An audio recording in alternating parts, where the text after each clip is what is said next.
Gracias, amigas y amigos, por detenerse en este momento. De verdad que queremos llamar tu atención sobre algo muy importante, que es el año de la fe. Es algo que, como sabemos, ha sido convocado por el Papa Benedicto XVI y ha sacado este mutuo propio Porta Fidei, la puerta de la fe, un documento donde explica las razones de por qué se ha convocado a este año de la fe.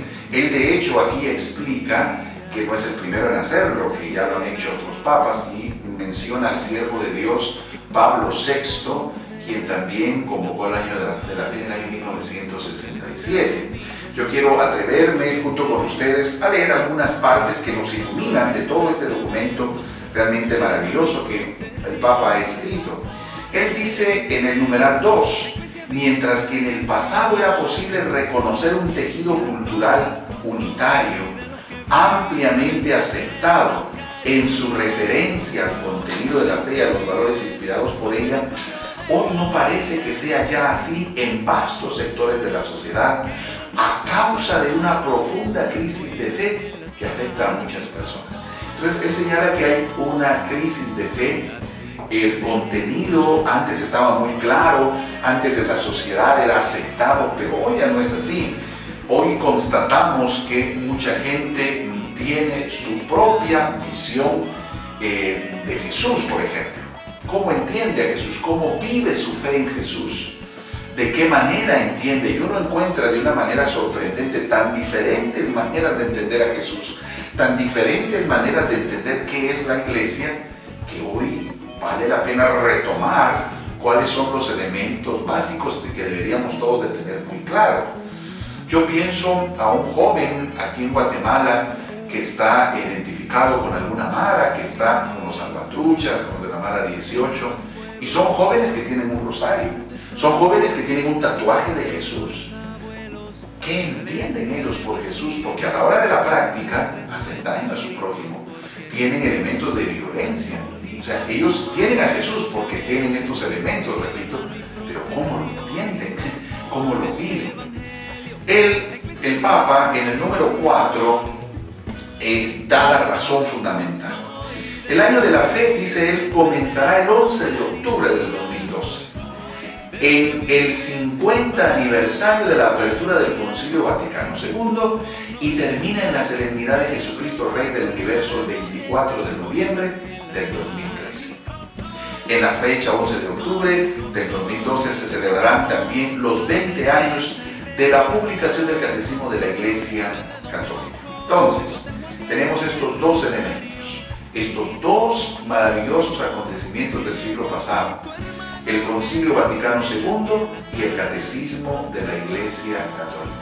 En este año estaremos entonces recordando esos 50 años del Vaticano II y 20 años del Catecismo de la Iglesia Católica.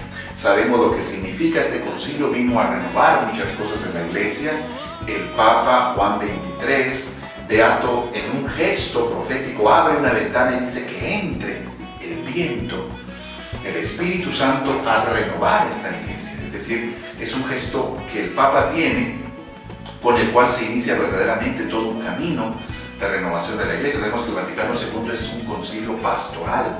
Si todos los otros concilios salen en respuesta a un ataque, a una herejía, a un problema muy grave dentro de la Iglesia, el Concilio Vaticano II, si bien es cierto, había dificultades en la Iglesia, no es que afronta un problema, enfrenta varias circunstancias, pero es más bien de tipo pastoral. Dice el Papa que será una buena ocasión para introducir a todo el cuerpo eclesial en un tiempo de especial reflexión y redescubrimiento de la fe. Estamos en el que este año es para reflexionar, para detenernos, para redescubrir la fe, es decir, vivirla, y vivirla esta vez con mayor intensidad.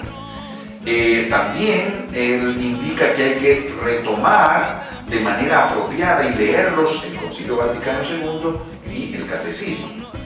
Si lo leemos y acogemos, dice él, guiados por una hermenéutica, es decir, por una interpretación correcta, esto nos puede llevar a la renovación siempre necesaria de la Iglesia. Siempre a mí me encanta cuando el el Papa habla de renovar la iglesia, porque mucha gente dice, bueno, él ya está grande, él solo va a mantener lo que está, es muy tradicionalista, no va a hacer cambios. No, él mismo está diciendo, hay que renovar esta iglesia. El Papa es consciente de que siempre nuestra iglesia tiene que actualizarse en los nuevos tiempos, tiene que entrar en los nuevos medios y en las nuevas redes que el hombre va estableciendo de comunicación, de correlación, de interrelación. La iglesia tiene que ir entrando en todo eso. Entonces la iglesia constantemente tiene que ser actualizada, dinamizada. La verdad es siempre Jesús, eso no cambia. Pero la manera de presentarlo, las estrategias para llegar a cada corazón. O sea, el Papa me encanta que siempre habla de renovar la iglesia. Así que en primer lugar el año de la fe es una invitación a cambiar. Conversión, lo primero que pide y lo primero que nos dice a ti y a mí, amigo que nos estás visitando y nos estás observando, cambiar. Lo primero que nos pide el año de la fe es, evalúa tu vida. ¿Qué pecado tengo? ¿Qué cosas yo debo cambiar? Antes de ponerme a señalar a aquel que tiene que cambiar, a aquella persona que tiene que renovar, yo primero.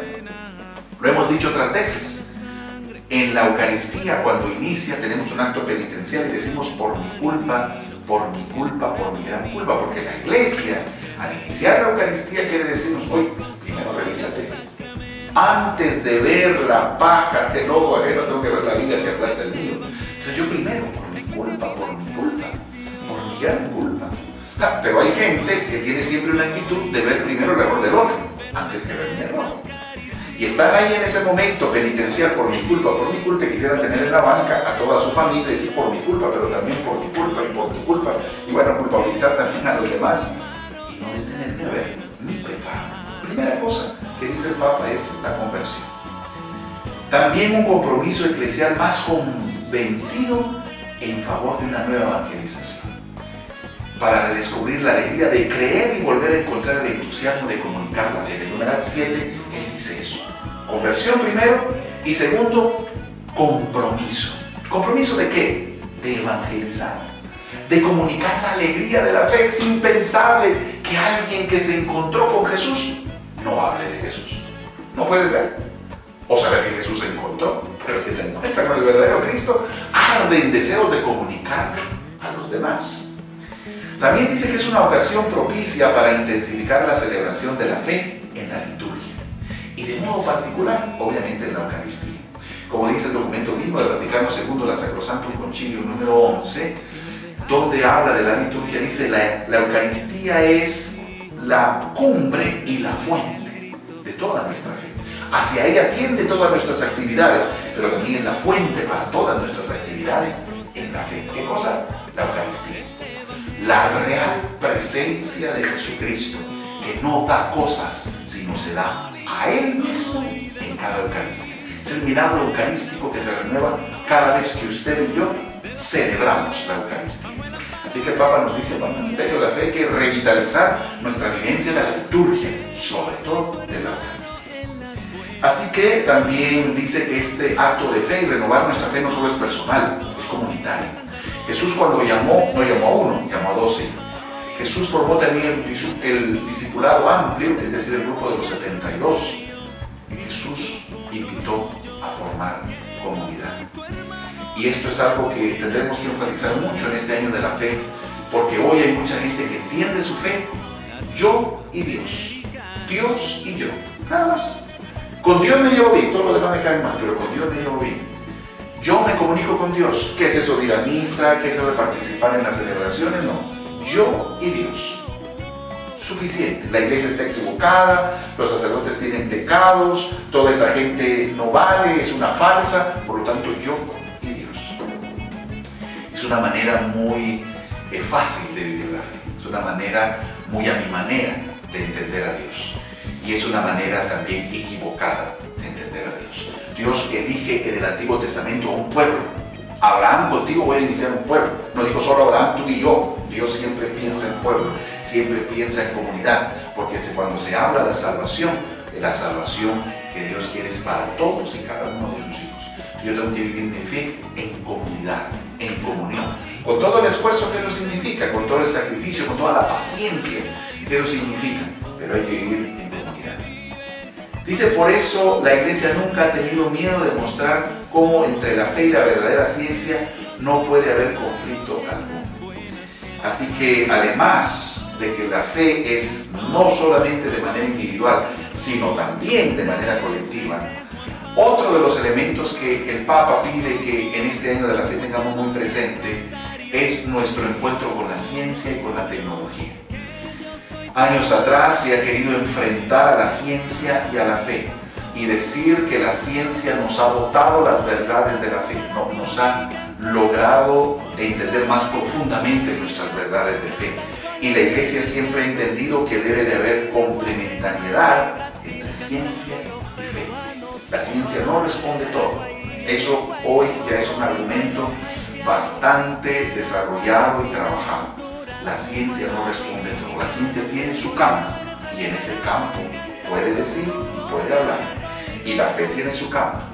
Entonces ambas se complementan. No puede entrar uno en el campo de la otra, sino se complementan.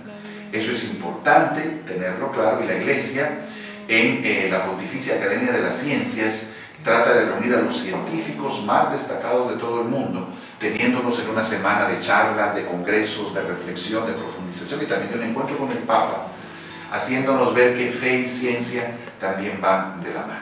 Así que esto es otro momento importante que tiene que vivir la Iglesia y renovar en esto. También será decisivo, dice el Papa en el numeral 12 y 13, volver a recorrer la historia de nuestra fe, que contempla el misterio insondable de entrecursarse de la santidad y el pecado. Cuando nosotros nos adentramos en la historia de la Iglesia, la historia de la fe cristiana, no podemos negar que encontramos sinsabores, momentos desagradables, y por eso, dice el Papa, es entremezclarse de la santidad y el pecado. La Iglesia se define claramente como santa, pero pecadora, divina, pero humana. Entonces la Iglesia tiene muy claro que tiene errores y defectos. Vamos a las páginas de la Biblia y encontramos en los 12 apóstoles también debilidades humanas y también defectos, rivalidades, unos querían ser más que otros, miedo, porque salen huyendo a la hora de la cruz, también San Pedro que lo niega. O sea, uno encuentra mucha fragilidad humana, pero en medio de todo eso se ve la acción de Dios. La Iglesia se entiende como compuesta por seres humanos que tienen pecado, pero también por la acción divina que lleva adelante la luz de Dios. Así que también es una oportunidad para intensificar la caridad. La fe sin obras está muerta. Entonces el año de la fe es también para realizar obras muy concretas, acerquémonos al pobre, realicemos proyectos de cercanía a los más necesitados, realicemos proyectos para estar de veras al lado de la gente que sufre, al lado de la gente más necesitada económicamente, porque la caridad es una consecuencia clara de quien tiene fe. No puede haber solo fe como discurso, tiene que haber fe concreta. Así que este año sea para renovar nuestra relación con Cristo y para también comprender que caminar en la fe es caminar con la cruz, dice el Papa también. Cuando soy débil, entonces soy fuerte, cita San Pablo en 2 Corintios 12:10. Es decir, encontrar en los momentos de cruz, de dificultad, de lucha, también un momento de unirme a Jesús. Y también que este año de la fe sirva para que podamos caminar aún en medio de tus tristezas, de tus problemas, de tus lágrimas, a Jesús que está contigo y que nos enseñó a caminar en el dolor. ¿Cómo? Llevando la cruz. Y si hubo caída, se levantó y no se rindió hasta llegar al final y cumplir su objetivo. Tú y yo tenemos un objetivo en esta vida, cumplámoslo con alegría, y que este año de la fe sirva para que verdaderamente, más unidos y más fuertes en Cristo, logremos ser, como Mateo 5 lo dice, luz y sal del mundo. Dios los bendiga, sigan con nosotros viviendo intensamente el año de la fe. Latinoamérica.